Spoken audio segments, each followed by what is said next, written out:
Saudara yang membawa Alkitab, kita akan melihat 1-2 bagian dari Alkitab, saudara.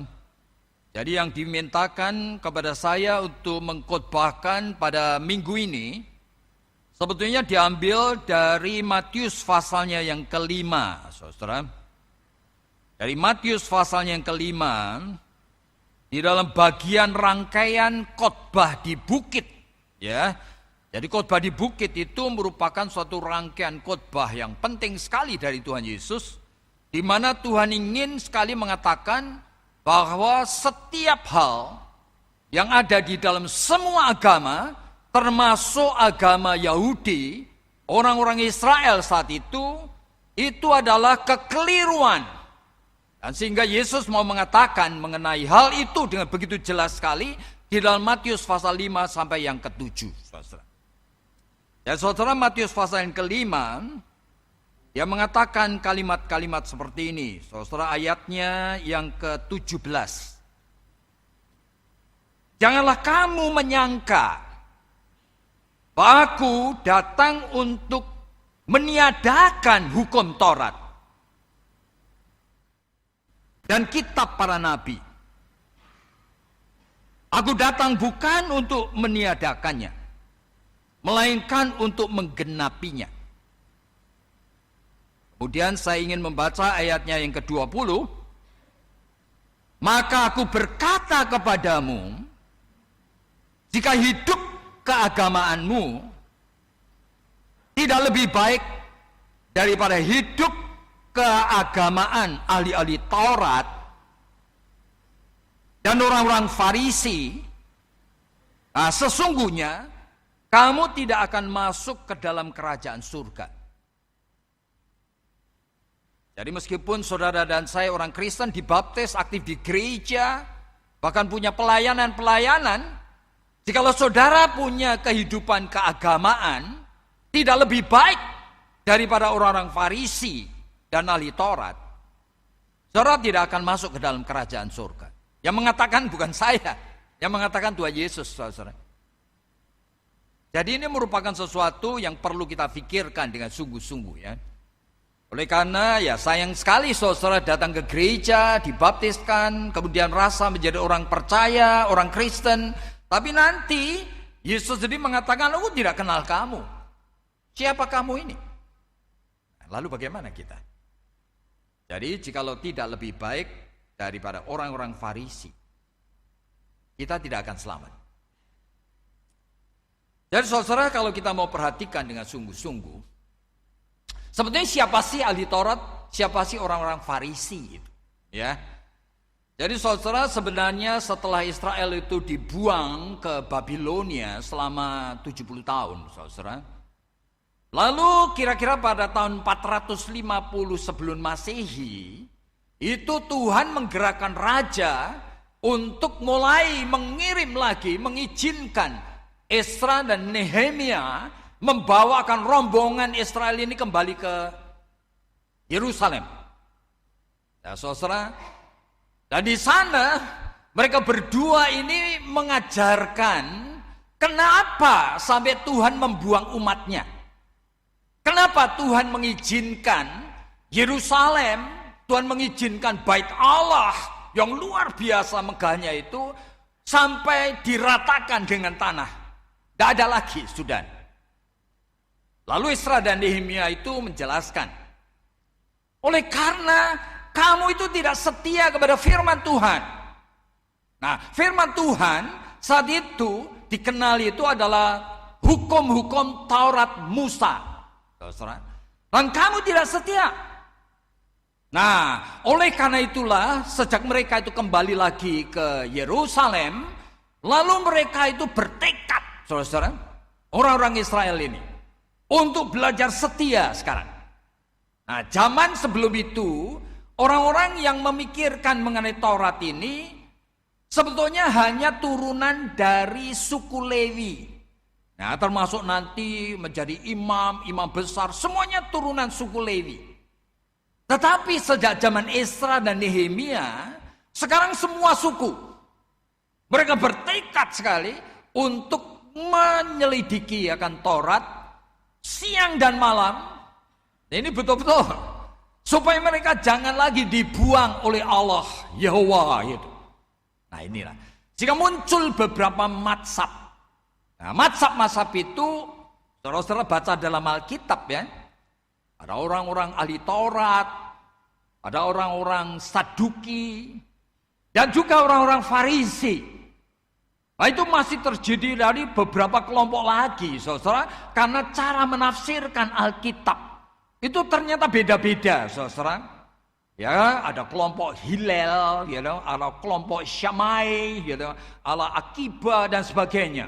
Nah, mereka membuat macam-macam tafsiran dari buku-buku yang sampai sekarang masih dipakai, baik itu Talmud, Gemara dan sebagainya, saudara. Dan ini kita bicara mengenai ahli Taurat, mengenai orang Farisi.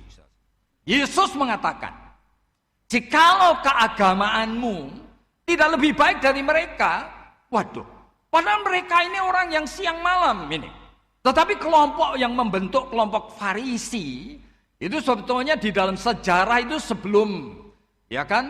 Jadi abad yang kelima mereka kembali, abad yang kedua terus itu muncul orang-orang itu berontak terhadap Romawi, saudara. Jadi keluarga Hasidim itu satu keluarga itu memimpin orang-orang Israel untuk berontak dengan Romawi. Dan setelah itu orang-orang Farisi ini kemudian mulai tahu pakai kekuatan politik mereka tidak bisa menghadapi Romawi. Nah sehingga mereka tidak memakai cara itu lagi, saudara. Nah, salah satu tokoh mereka yang terkenal itu Alexander Junius itu kemudian mencoba untuk menjilat orang-orang Romawi. Nah mereka ini sebenarnya orang-orang yang bisa masuk menjadi Farisi. Ini latar belakangnya orang-orang kaya, tuan-tuan tanah, orang-orang yang memegang akan kendali ekonomi, sehingga orang-orang kaya ini. Nah mereka itu menjilat itu.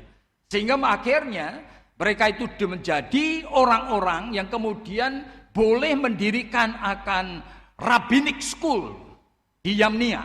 Jadi sekolah rabi seperti Paulus, sekolah rabi, saudara. Ini rabbinic school, ini universitas yang paling top zaman itu.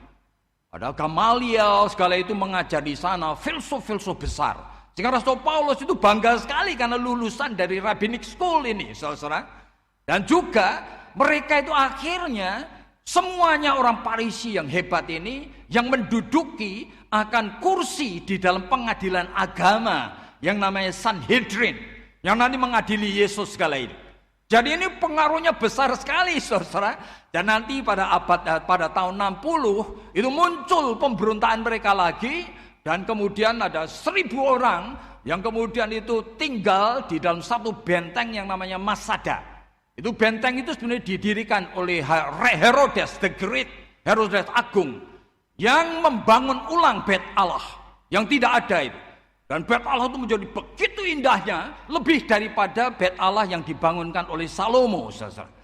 Nah, ketika Yesus dengan murid-muridnya ada di luar Bait Allah, murid-muridnya akan mengatakan luar biasa sekali gedung ini.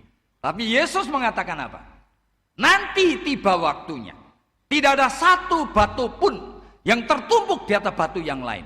Dan Yesus mengatakan mengenai tahun 70.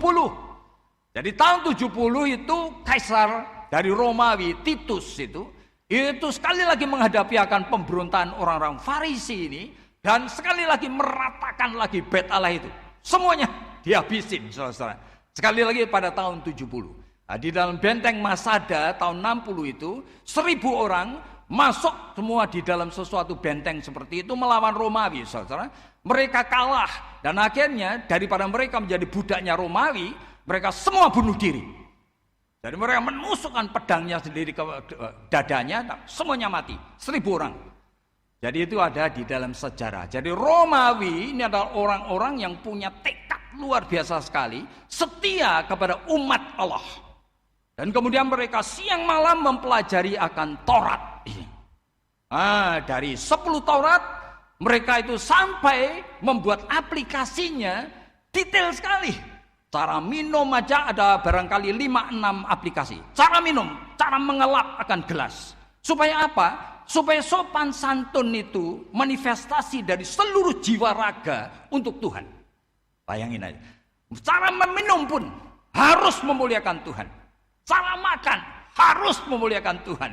Cara jalan harus memuliakan Tuhan. Cara berpakaian, cara tidur, gila sekali. Saudara-saudara, tidak ada agama seperti ini, saudara. Oleh karena mereka takut berbuat dosa. Sehingga mereka itu ingin sekali yang terbaik untuk Tuhan, yang terbaik untuk Tuhan. Dari 10 hukum, mereka kembangkan menjadi 613 hukum. Ya, 248 hukum, hendaklah, 365 hukum. Jangan ini, jangan itu. Luar biasa. Jadi saudara bisa bayangkan ya, ini kumpulan orang Farisi ini seperti ini, saudara. Jadi mereka, kenapa mereka marah terhadap Yesus? Oleh karena mereka siang malam sudah mencoba untuk menerapkan hukum Allah, saudara. Sehingga seluruh hidupnya itu dibangun melalui itu. Saudara bisa membayangkan. Itu yang diajarkan setiap hari kepada umat. Sehingga kalau mereka itu kemudian hilang muka, kehadiran Yesus mereka hilang muka. Mereka rasa dipermalukan sekali. Mereka yang seluruh hati dan jiwanya untuk firman, sekarang seolah-olah hilang semuanya, tidak berharga oleh karena kehadiran Yesus. Yang semua yang mereka lakukan, Yesus selalu mengatakan, ya, termasuk kalimat ini. Jikalau cara kamu beragama tidak lebih baik dari orang Farisi, kamu tidak akan masuk surga. Waduh, saudara, mereka itu bukan kumpulan orang jahat, saudara, tapi orang yang sudah terbentuk jiwanya berpuluh-puluh tahun. Dari mukanya mau ditaruh di mana, gitu loh. Mereka sudah setiap hari mengajarkan di pinggir jalan, di mana-mana, begitu. Sehingga mereka dari orang yang sebetulnya baik pun, mereka itu merasa itu marah luar biasa terhadap Yesus. Nah ini yang terjadi, saudara. Jadi ini bukan soal orang-orang Farisi kumpulan orang jahat, enggak. Ya seperti kita-kita saja. Tapi seluruh hidupnya dari ujung rambut sampai kaki, semuanya sudah dilatih untuk menuruti Taurat. Sekarang Yesus dirasakan melecehkan, dirasakan ini sesuatu kesalahan fatal, bahkan dirasakan ini penghambat kamu masuk surga. Yuk bayangkan aja, seperti apa perasaannya mereka. Jadi sebetulnya apa yang sebetulnya terjadi? Kenapa Yesus mengatakan seperti itu? Jikalau keagamaan, ini bukan pelajarannya. Jadi 10 hukum diterjemahkan menjadi 613 hukum. Yesus tidak memasalahkan itu, saudara. Sehingga di dalam Matius pasal yang ke-23, Yesus mengatakan, turuti ajaran mereka. Turuti. Tapi jangan cara hidup mereka dong. Turuti semua. Oleh karena semuanya itu sebetulnya juga lahir dari niat yang baik. Ingin menerapkan firman Tuhan. Jadi bukan ajarannya, saudara. Tetapi spiritnya. Yang berpikir, kalau saya mematuhi hukum Taurat, saya selamat. Nah, ini spirit yang fatal sekali. Sama seperti kalau saudara pikir, kalau saya menuruti semua hukum, saya selamat. Ini fatal sekali, saudara. Loh, kenapa fatal, saudara? Oleh karena manusia tidak tahu bahwa dirinya itu berdosa, saudara. Dalam Roma pasal 3 dikatakan semua manusia sudah berdosa. Dan saudara harus sadar, kalaupun saudara begitu baik sekalipun, nah Yakobus pasal 2 kan mengatakan, kamu memenuhi semua hukum lah. Tapi kamu melanggar satu, kamu melanggar semuanya. Loh, kenapa begitu, saudara? Oleh karena sebetulnya satu itu menjadi sesuatu gambaran daripada jiwa yang sebetulnya itu tetap berdosa, saudara. Jadi satu pun itu manifestasi dari jiwa yang tetap berdosa. Ya kamu ya melanggar semuanya dong. Nah ini menjadi apa yang menjadi kekeliruan daripada orang-orang Farisi. Jadi disebutkan jikalau keagamaanmu tidak lebih baik dari orang Farisi, kamu tidak akan masuk ke dalam kerajaan surga. Yaitu jikalau kamu punya spirit, pikiran, saya akan nurut semua ajaran, kamu berdosa.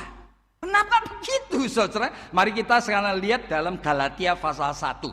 Ya, Galatia pasal 1.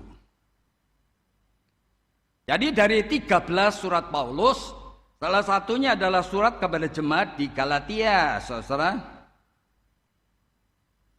Pasalnya yang pertama, Rasul Paulus mengatakan di dalam ayatnya yang ke-6, aku heran bahwa kamu begitu lekas berbalik daripada Dia, yaitu Allah, oleh karena kasih karunia Yesus Kristus telah memanggil kamu, tapi kamu mengikuti suatu Injil yang lain.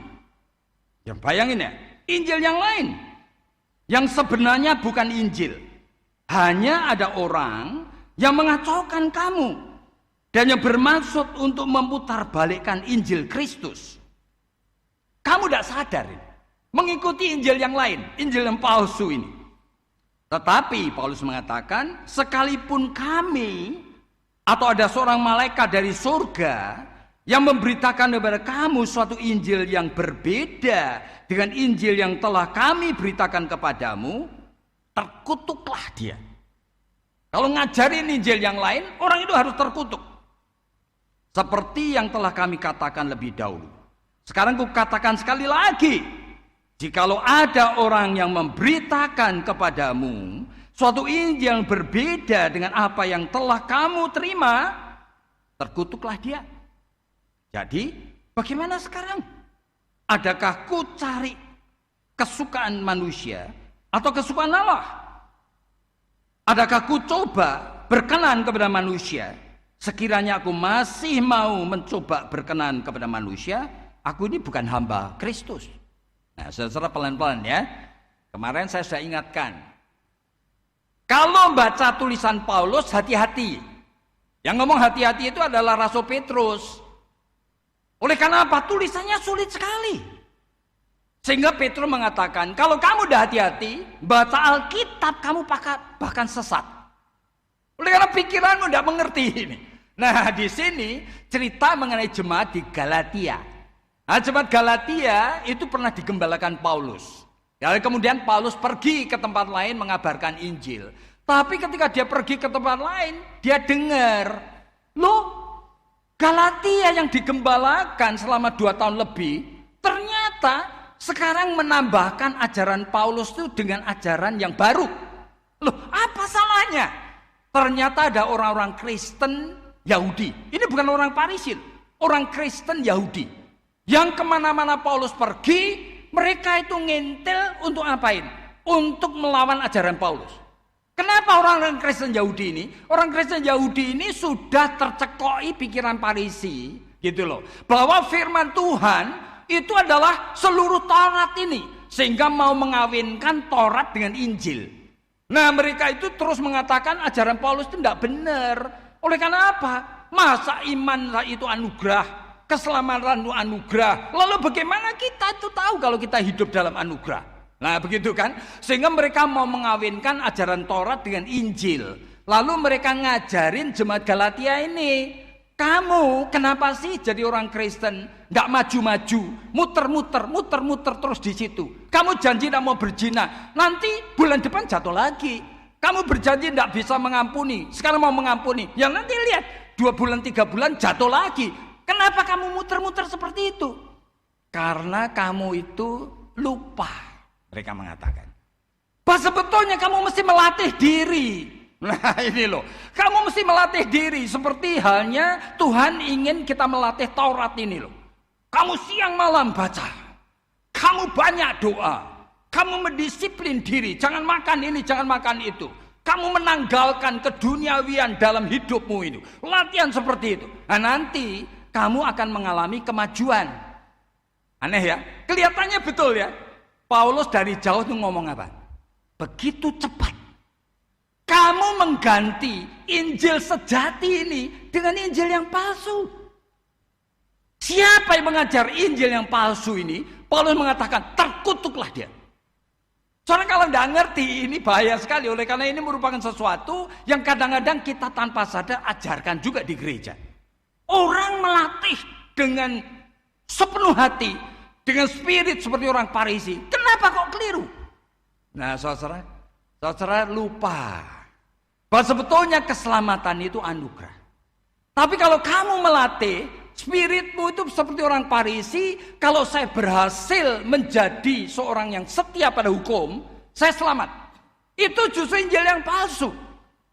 Injil yang sejati itu dikatakan seperti ini. Di dalam Roma pasal 8 ayat 3, Rasul Paulus mengatakan, segala sesuatu yang kamu ingin lakukan, tapi kamu tidak pernah berhasil. sudah dilakukan Allah dalam Kristus untuk kamu. Kamu terima enggak? Kamu mau terima enggak? Ya, Filipi 1 ayat 6 Paulus mengatakan Allah yang memulai. Iman ini anugerah, keselamatan anugerah. Harus dia yang memulai dulu. Nah, kamu mau terima enggak anugerah ini? Makanya di dalam Lukas pasal 14, kadang-kadang Yesus pun memberikan suatu hal yang mengejutkan. Dia ngomong apa? Jikalau kamu tidak membenci bapakmu, tidak membenci ibumu, tidak membenci saudaramu, kamu tidak bisa menjadi pengikutku. Waduh, masa sih Yesus satu pihak ngajarin mencintai orang tua, sekarang ngomong dari mulutnya kalimat seperti ini. Jikalau kamu tidak membenci bapakmu, kamu tidak membenci mamamu, kamu tidak membenci saudaramu, kamu tidak bisa menjadi pengikutku. Nah, saudara membaca Alkitab, kita tidak boleh cuma membaca satu ayat tok. Membaca Alkitab itu membaca seluruh Alkitab sebetulnya ngomong apa. Nah, saudara mulai melihat kan, Rasul Paulus mengatakan dalam 1 Korintus pasal 13, dalam Roma pasal 5, dia mengatakan kalimat seperti ini. Kalaupun kamu lahir dan dibesarkan dalam keluarga yang baik banget, sehingga kamu menjadi orang yang sangat baik, yang rela mati dibakar untuk orang lain. Saking baiknya ini, rela mati dibakar orang lain. Tapi kamu tidak memiliki kasih Allah dalam Kristus. Nah, jadi ada orang luar biasa. Dalam Roma pasal 5 disebutkan ada orang yang rela mati untuk temannya yang baik.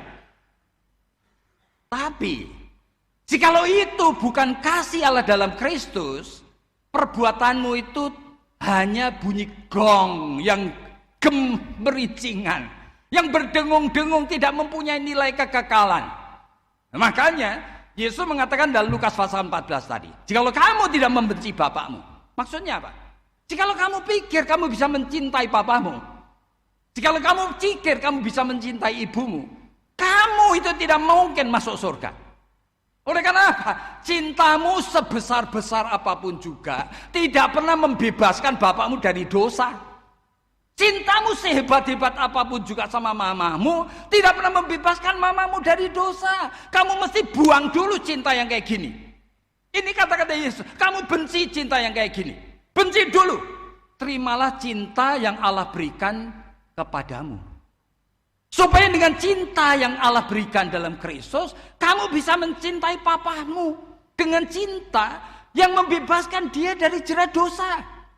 Masa you tidak mau? Nah, ini Injil yang palsu, ini mirip. Sama-sama cinta. Tetapi ini harus tahu. Jadi ada kebaikan yang manusia ini bisa latih. Makanya dalam Alkitab, sebenarnya ada dua macam kebaikan. Yaitu kebaikan yang saya sebut dan kebaikan secara fenomenological. Saya seringkali sebut kebaikan eksistensial. Itu artinya kebaikan sesuai dengan tekad dan eksistensi manusia. Nah, saudara lihat ini ya. Ada dua orang. Yang namanya A, yang satu namanya B. A ini lahir dari keluarga yang brengsek banget. Bapaknya itu kawin 2-3 kali, ya kan? Kalau di Roma omong kotor, ibunya omong kotor, gebuk-gebukan. Wah, omongannya itu sudah sampai binatang-binatang keluar semua. Anaknya tidak pernah diopenin, dia narkobaan, dia judi, dia melacur, tidak karu-karuan sudahlah. Sehingga anak yang namanya A ini dibesarkan dalam lingkungan sejak lahir jelek banget. Sehingga semua yang dilihat itu barang yang buruk. Akhirnya dia tumbuh, pada masa remaja aja usia 13 tahun dia sudah berani melacur. Dia sudah biasa merokok usia bahkan 10 tahun. Dia biasa mencuri, dia biasa omong kotor, dia biasa kelahi, dia biasa bohong, dia biasa, sudah tidak karuan sudah. Tapi sekarang dia sekarang menjadi orang yang mau jadi beragama. Bagi dia, beragama itu sulit sekali, saudara. Oleh karena apa? Dia melihat orang yang cantik, dia pengennya apa? Memperkosa orang itu. Dia melihat orang lebih kaya, pengennya apa? Bunuh orang itu. Pikirannya jelek terus. Ini namanya A. Tetapi ada orang yang namanya B. Lahir dari keluarga yang baik. Orang tuanya penuh dengan cinta kasih. Penuh dengan kesabaran dan bijaksana. Dan lingkungannya sangat baik. Sehingga dari lahir, dia lingkungannya bagus sekali, saudara. Sehingga dia tumbuh menjadi seorang remaja, kemudian dewasa. Dia tidak mengerti pikiran yang jahat. Oleh karena apa ya? Lingkungannya baik. Sehingga melihat orang berkelahi, dia garuk-garuk kepala. Gitu aja kok kelahi ya. Melihat ada orang suami yang berzina, dia tidak ngerti, punya istri yang baik kok berzina, tidak ngerti dia. Melihat orang itu ingin serakah, tidak ngerti dia. Oleh karena apa? Pikirannya baik terus. Nah sekarang saya mau tanya kepadamu. Di hadapan Allah yang hidup, Allah yang hidup itu suka yang brengsek ini atau suka yang baik? Yang mana yang kira-kira dia suka? Kalau dia cuma suka yang baik, saudara tidak perlu menyembah Allah itu. Karena Allah yang kita katakan baik itu Allah yang tidak fair. Kasihan sekali orang yang lahir dari lingkungan keluarga yang brengsek ini, saudara. Dia akan menjadi korban. Dia tidak sengaja menjadi brengsek. Masa Allah hanya cinta orang yang lahir dari dibesarkan dengan keluarga yang baik? Enggak, saudara. Meskipun pendidikan itu penting sekali, tetapi soal keselamatan, Allah tidak membedakan yang lahir brengsek maupun yang lahir baik. Dua-duanya itu tidak berbeda di hadapan Allah. Yang penting siapa di antara mereka yang punya kesadaran mencari Allah. Nah ini menjadi persoalan sekarang.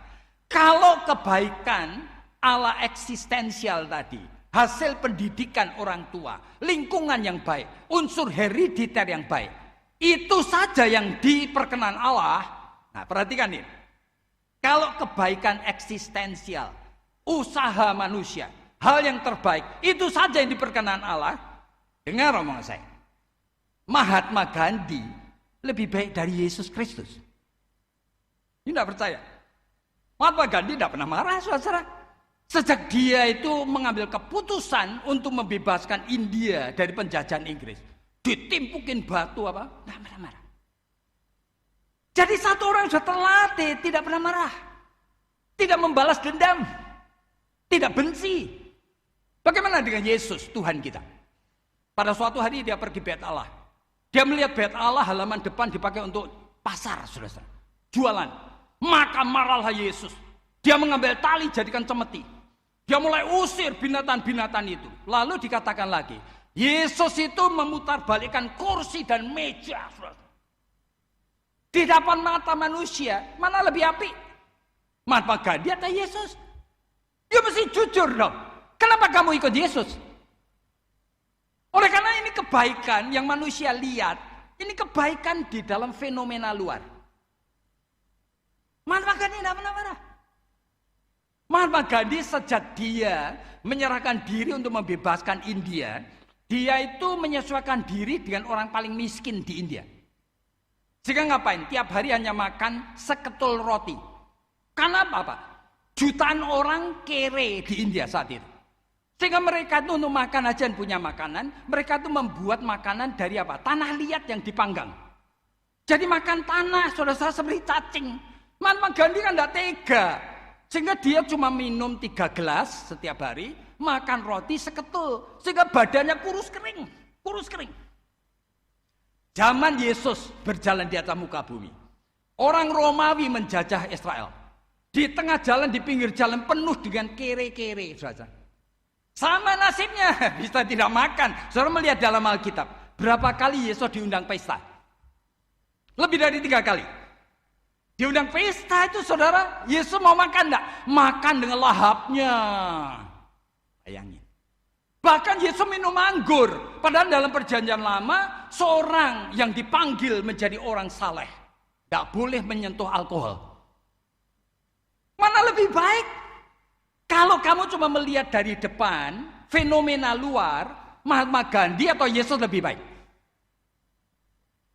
Jadi kalau sampai Mahatma Gandhi diberi kuasa untuk menyembuhkan, dia akan pergi rumah sakit, saudara. Semua orang di rumah sakit dia doakan supaya sembuh. Pasti. Bagaimana dengan Yesus? Pada suatu hari dia pergi ke kolam Bethesda. Ratusan orang sakit seperti sarden. Ya, ada yang menunggu puluhan tahun, saudara. Yesus ke sana cuma ngelompatin orang-orang sakit, lalu kemana? Pergi ke pojokan. Di pojok itu ada orang tua tidur. Dia pun tidak minta Yesus menyembuhkan loh.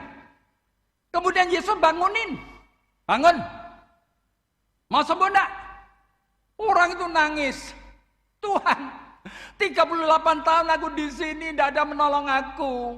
Yesus mengatakan hanya pada orang ini. angkat tirammu, bangun, berjalan. Langsung orang itu bangkit, mengangkat tilamnya. Ratusan mata memandang, ada yang puluhan tahun mereka tuh begging minta supaya disembuhkan. Tidak satu pun yang disembuhkan Yesus. Kecuali laki-laki ini, dan itu pun dia tidak minta. Nah, sekarang saudara perhatikan ya, Alkitab itu mau ngomong apa? Jikalau saudara cuma menilai kebaikan itu dari luarnya, Mahatma Gandhi lebih apik dari Yesus. Pada suatu hari ada orang Kanaan, Syro-Phoenician, membawa anaknya dirasuk setan, saudara. Lalu ngapain? Minta Yesus mengusir setan itu. Yesus jawabnya apa? Saya diutus hanya untuk anak-anak Israel. Lalu orang mengatakan, tetapi Tuhan, tolong bantulah saya. Yesus ngomong, sekarang kalimatnya nyelekit. Masakan sih? Roti yang mestinya diberikan kepada anak, sekarang diberikan sama anjing. Waduh, orang ini disebut anjing, saudara. Ini dari mulut Yesus loh. Untung orang ini tidak tersinggung. Dia ngomong, Tuhan, anjing pun kan juga berhak makan remah-remah yang jatuh dari meja tuannya. Besarlah imanmu. Langsung sama Yesus disembuhkan. Tapi, saudara lihat kata-kata Yesus kayak gini. Alkitab tidak pernah bohong, saudara. Jikalau kamu mengenal Yesus dalam pikiran manusia seperti orang Farisi, baik menurut pikiran Farisi, yaitu seorang yang baik itu gini, seperti pikiran orang Farisi. Sehingga saya pengen baik, kamu tidak akan masuk ke dalam kerajaan surga. Kenapa begitu? Nah ini persoalannya. Oleh karena kamu orang berdosa, kamu mau upaya apapun juga, bahkan jikalau kamu lahir dan dibesarkan dalam keluarga yang sangat hebat, bagus sekali, kamu tidak pernah berhasil untuk memenuhi semua hukum Taurat. Justru itu yang Yesus mau katakan, kamu manusia yang helpless. Dan kamu tahu, aku datang untuk menggantikan kamu. Segala sesuatu yang kamu ingin lakukan, tetapi kamu tidak pernah berhasil lakukan sepenuhnya, sudah dilakukan oleh Allah dalam Kristus untuk kamu. Kenapa kamu tidak mau terima? Nah, ini persoalan Injil itu adalah menerima dulu, baru kamu nanti mendapat kuasa untuk melakukan semua ajaran Taurat. Jangan dibalik. Kalau dibalik, pikiran Farisi, dan kamu tidak bisa masuk surga. Nah, ini persoalannya. Di dalam Matius pasal 19 pada suatu hari Yesus lagi melayani, datang seorang muda kaya sekali, orang Farisi, saudara, berlari-lari, dan disebutkan dalam Injil Lukas, dia orang rendah hati. Dia berlutut di hadapan Yesus dan mengatakan kalimat seperti ini, Guru yang baik, apakah yang harus kuperbuat supaya aku bisa masuk surga? Loh, ini orang Farisi sudah menuruti semua hukum masih ngomong begini. Berarti jiwanya kan gelisah sekali, saudara. Lalu Yesus mengatakan, loh, kamu kan pemimpin agama, ya lakukan aja hukum Taurat. Lalu dia mengatakan, hukum yang mana? Waduh. Lalu Yesus menyebutkan dari 10 hukum ini dia mulai dengan hukum kelima, saudara. Hukum keempat dia lewati. Dia mengatakan jangan membunuh. Lalu hukum keenam, jangan membunuh. Jangan berzina, jangan mencuri, jangan ucapkan saksi dusta. Kemudian hukum yang keempat dia taruh di paling belakang. Hormati, kasih kedua orang tuamu. Nah, orang ini tidak ngeh, saudara. Oleh karena Yesus sedang mau menguji bahwa mengerti tidak. Ya kan, hukum Taurat ini urut-urutannya kayak gini. Orang itu mengatakan apa? Semuanya Tuhan, aku sudah lakukan sejak kecil. Lalu plus orang ini ngomong, lalu apa kurangnya? Ada ini dalam Alkitab. Jadi orang ini bertanya kepada Tuhan, orang Farisi sudah memenuhi semua hukum, ya kan? Tapi dia tetap gelisah. Dan dia mengatakan, semuanya aku sudah turutin sejak kecil. Kurangnya apa? Oh gitu ya. Yesus kemudian mengatakan, kamu pulang sana. Jual seluruh harta bendamu. Hasilnya kasihkan semuanya pada orang miskin. Kemudian you come here and follow me. Kamu jadi muridku. Kaget orang. Kok ada hukum kayak gini? Semuanya kasihkan orang miskin. Tidak masuk akal. Langsung mengeloyor dia pergi dengan sedih hatinya. Lalu Yesus ngomong apa? Memang alangkah sukarnya bagi orang kaya masuk surga, masuk kerajaan Allah. Lebih mudah seekor unta masuk lubang jarum daripada orang kaya masuk surga. Lalu murid-murid kaget. Tuhan, kalau begitu yang bakal selamat siapa dong? Lalu Yesus ngomong apa? Memang bagi manusia impossible, mustahil untuk diselamatkan.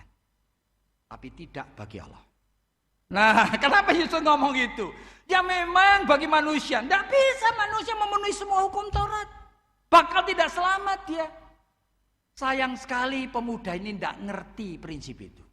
Dia masih pikir Tuhan menambahkan satu hukum baru dan dia tidak mampu. Tidak mampu dia. Seharusnya dia keluar sana, dia sadar dan dia balik seharusnya. Dan ngomong, Tuhan, ini hukum yang kau beri aku tidak mampu.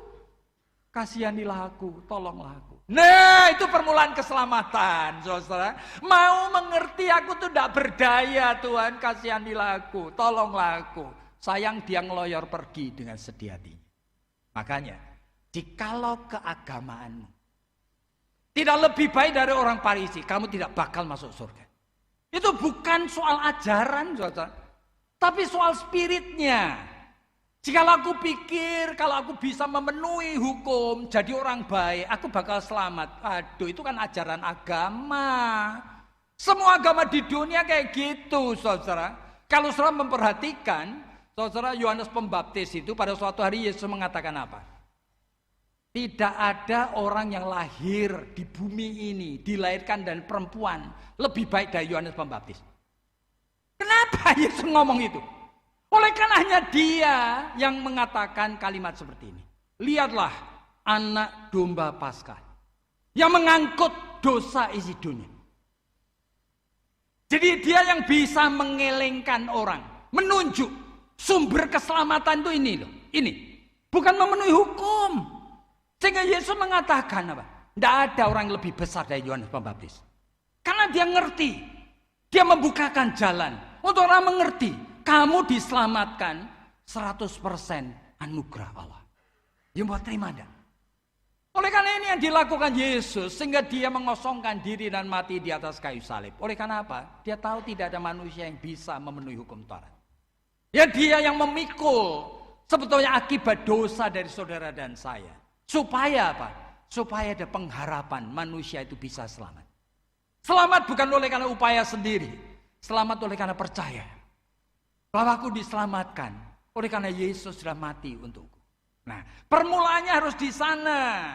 Terima dulu anugerah Tuhan, baru kamu belajar menuruti Taurat dengan kuasa, dengan pertolongan dari Roh Tuhan. Jadi hidup sebagai orang Kristen beda sekali dengan hidup orang beragama lain. Oleh karena apa? Oleh karena saudara itu mulainya harus anugerah. Saya orang berdosa Tuhan, saya tidak bisa. Tetapi oleh karena aku percaya kepada Kristus. Yang tidak bisa, saudara akan mulai bisa. Dan saudara akan mulai punya kekuatan, dorongan untuk memenuhi semua hukum Taurat ini. Tetapi dengan pertolongan dari Roh Kudus. Jadi bukannya Tuhan itu menghina hukum Taurat, enggak. Makanya dia mengatakan, aku datang bukan meniadakan hukum Taurat. Aku menggenapi. Kamu tidak ngerti. Makanya dia ucapkan kalimat. Bagaimana dengan saudara dan saya? Ada yang sudah 20-30 tahun menjadi orang Kristen. Apa spirit saudara sebetulnya mau melatih diri, ya kan, ngoyo-ngoyo, bertekad mau menuruti hukum-hukum Tuhan. Nah kalau permulaannya seperti itu, saudara terjebak pada spiritnya orang Farisi. Saudara mulai terima, sadari dulu, aku orang berdosa. Tetapi engkau sudah berbelas kasihan kepadaku. Anugerah itu hadir dalam jiwa.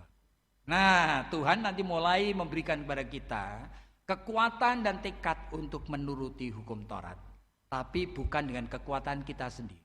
Sehingga orang yang lahir dari keluarga brengsek maupun orang yang lahir dari keluarga baik, dua-duanya mulainya dengan starting point yang sama. Nah, perhatikan. Yang lahir dari keluarga baik pun tidak mau terima anugerah Tuhan. Dia tidak akan selamat. Meskipun dia baik banget. Jadi starting point dua-duanya sama. Mulainya dengan anugerah. Dan kita bersyukur oleh karena saudara-saudara dan saya kumpulan dari orang yang punya anugerah itu. Ya, kita masih mempunyai telinga rohani yang mau dengar. Dan kita mengatakan kepada Tuhan, Tuhan memang aku orang berdosa, aku tidak bisa. Tapi terima kasih bahwa Engkau sudah menyelamatkan saya. Dan saya akan belajar untuk hidup memenuhi semua hukum Tuhan dalam tuntunan daripada Roh Kudus. Mari kita tunduk kepala dan kita berdoa.